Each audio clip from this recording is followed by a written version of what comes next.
So clients say that they really appreciate the things that we do for them, that they appreciate how much we care about what their project is and what it means to them, and that they really don't want to work with another engineer. Whether it's because we step outside the box and do something above and beyond what was in the scope, without coming back and hitting them up with additional fees, or whether it's going above and beyond and spending our free time to help them do something, or whether it can be as simple as making a phone call on a regular basis, returning phone calls, returning emails, being there for them when they need you. Most of the clients that I work with are commercial developers or multifamily office developers, master plan, single family residential, done some big utility work, that sort of thing. I think most clients are really committed to their projects. I mean, it is their job. That's what they do for a living, and they want it to be as successful as possible. You want them to be successful. You want their project to be successful. It only helps you as an engineer and as a consultant to them to make sure that they have the best product they could possibly have, and they've done the best job that they could do. The Water Oak project, I started working in 2005 with Gala Properties.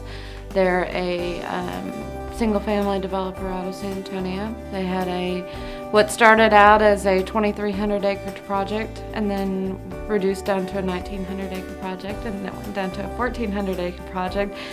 And we had just installed a $15 million wastewater line just about when the markets kind of tanked.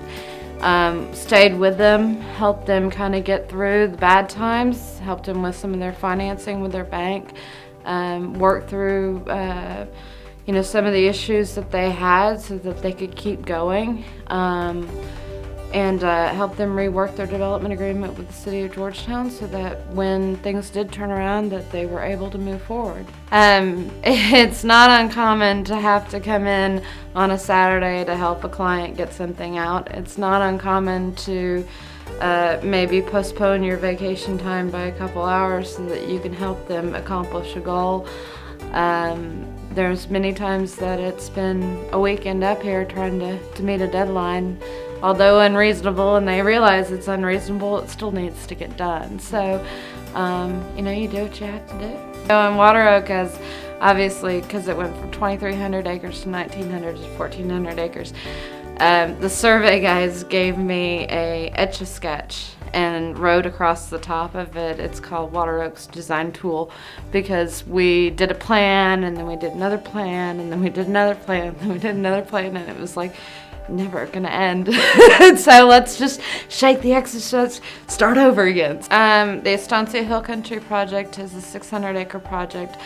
I think I started on it back in 1997 when I first started at Berry. Back then it was due diligence work, and we had probably 10 or 15 clients that take a shot at it, really wanted to do the project, but there weren't any utilities to the project. So then in 2003, I submitted my first submittal finally on the project after, so many years working on it. And then immediately once we submitted it into the city, the project died. Originally, the project could never get off the ground because it didn't have water and wastewater service and couldn't get water and wastewater service.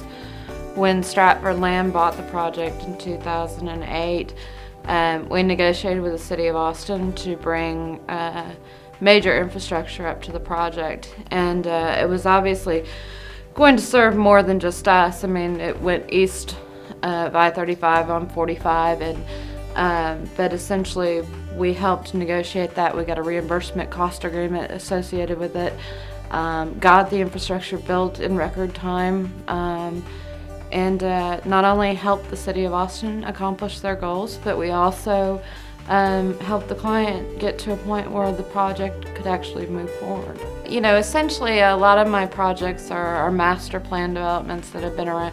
They're not going to be a 6-month project. They're not going to be a 1-year project. It's more like 10, 15 years.